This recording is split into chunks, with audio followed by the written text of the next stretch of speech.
देखो योग क्या है? तो आत्म प्रदेशों का कंपन है। ये क्यों उत्पन्न होता है?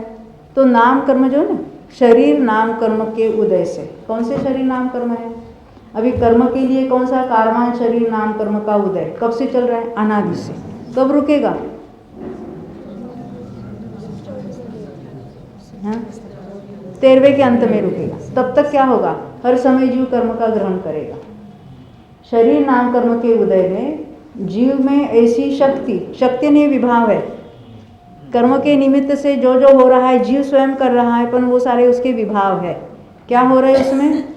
कर्म को ग्रहण करने की, आकर्षण करने की। जैसे लोहा है और उसको आप इलेक्ट्रिक वायर ऑन कर देते, उसको लपेट कर, तो वो इलेक्ट्रोमैग्नेट हो जाता है, उसमें मैग्नेटिक पावर उत्पन्न होती है लोहे में। वैसे ही जीव के प्रदेशों में, ये कारवान शरीर की बात करेंगे अभी, औदारिक की बात बाद में करेंगे। तो कारवान शरीर नाम कर्म का उदय हर समय चल रहा है, तो उसमें क्या होता है? कर्म को ग्रहण करने की शक्ति होती है। यानी कारमान वर्गना है वो कर्मरूप हो जाते हैं। क्यों? क्योंकि उसी समय वो राग द्वेष मोह वही परिणाम चल रहे हैं। तो कहाँ की कारमान वर्गना है?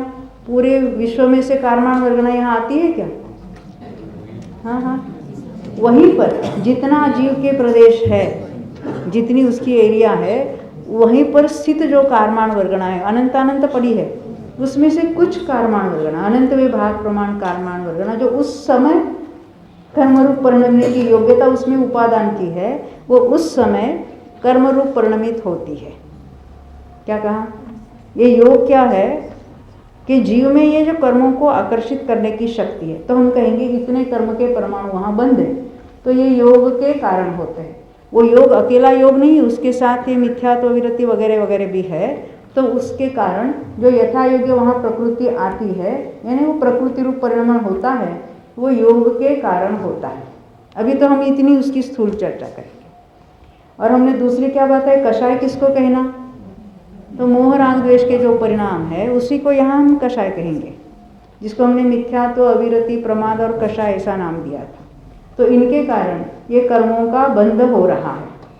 अब ये जो कर्म बंध होता है तो उसके 8 कर्मों में डिवीजन होती है, उसकी अपनी अपनी योग्यता से, और जीव के अपने अपने जो परिणाम वहाँ हो रहे हैं। तो हर समय 8 कर्मों का उदय हो रहा है, परंतु कर्मों का बंध जो होगा वो 8 का नहीं होगा। कभी कभी 8 का, यानी आयु कभी कभी बनती है, परंतु अन्य 7 कर्म हर समय, जिसको हम निरंतर बनते रहते हैं। समझ में आई बात? तो उसके लिए हम 2 नंबर का चार्ट भी देखेंगे। अभी समय है क्या बाकी? हो गया समय? 3 मिनट बाकी। अच्छा, अभी इस पर किसी का प्रश्न है क्या? फिर वो चार्ट और हम दूसरे लेक्चर में देखेंगे। अभी तक हमने क्या देखा? ये बंध 4 प्रकार का होता है, उसमें जीव के ही योग और उसके कषाय उसमें निमित्तभूत होते हैं, परंतु कर्म की अवस्था कर्म में कर्म के कारण है। वो पुद्गल की अवस्था है, वो जीव नहीं करता है, परंतु हम कहेंगे जीव ने कर्म बांधे, जीव ने कर्म को उपशमाया, जीव ने कर्म का क्षय किया। कथन तो ऐसा ही होगा, कथन निमित्त से होता है। शास्त्र में भी निमित्तों का ज्ञान कराया जाता है, पर ये हमारी आपकी जिम्मेदारी है कि जीव की हर अवस्था जीव में अपने से होती है। ख्याल में आई ना?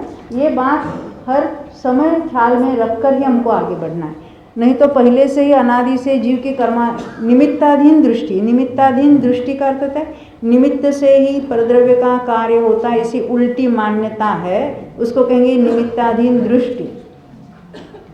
शास्त्र में कथन होगे निमित्त के द्वारा, क्योंकि निमित्त होता है अन्य द्रव्य स्वयं अपने कार्य करते समय अन्य द्रव्य की पर्याय वो इसको कर रही है, ऐसा लगता है। ये लगता है तो हम उस निमित्त को कहते हैं, और उसका वह कथन भी शास्त्र में आता है। परंतु निमित्त के कारण कोई चेंज हो जाए परद्रव्य में, ये बात नहीं होती। तो हमने